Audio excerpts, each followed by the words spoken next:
மின்மினி தமிழர்களுக்காகவே வந்தாச்சு முதல் hyper local social media app. உடனே டவுன்லோட் பண்ணுங்க.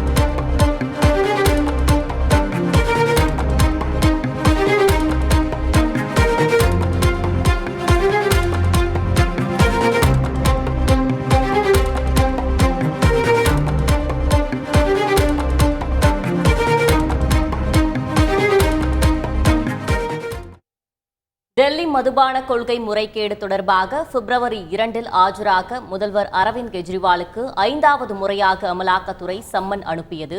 இது பற்றின கூடுதல் தகவல்களை நமது செய்தியாளர் வெங்கடேஷ் வழங்கிட கேட்கலாம். வணக்கம் வெங்கடேஷ். டெல்லி மதுபான கொள்கை முறைகேடு வழக்கு அமலாக்கத்துறை விசாரித்து வருகிறது. குறிப்பாக பண மோசடி வழக்கை அமலாக்கத்துறை விசாரித்து ஏற்கனவே அக்கட்சியின் மூத்த தலைவர்களாக உள்ள மணிஷ் சிசோடியா மற்றும் எம்பியான சஞ்சய் சிங் ஆகிய இருவரையும் கைது செய்து தற்போது சிறையில் அடைத்துள்ளது.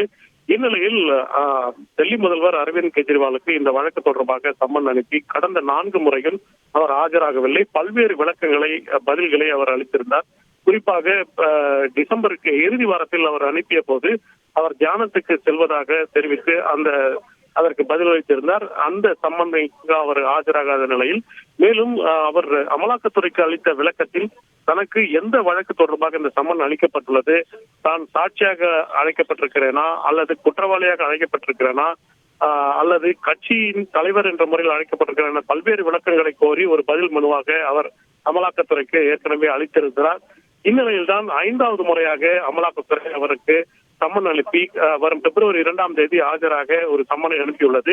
இம்முறையும் அவர் ஆஜராவாரா அல்லது வேறு மீண்டும் ஒரே விளக்கத்தை அளிப்பாரா என்பது தெரியவில்லை.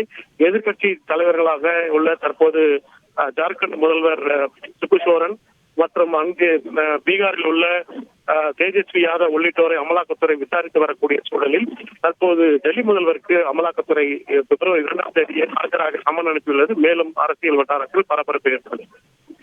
விவரங்களுக்கு நன்றி வெங்கடேஷ். மின்மினி தமிழர்களுக்காகவே வந்தாச்சு முதல் hyper local social media app. உடனே டவுன்லோட் பண்ணுங்க.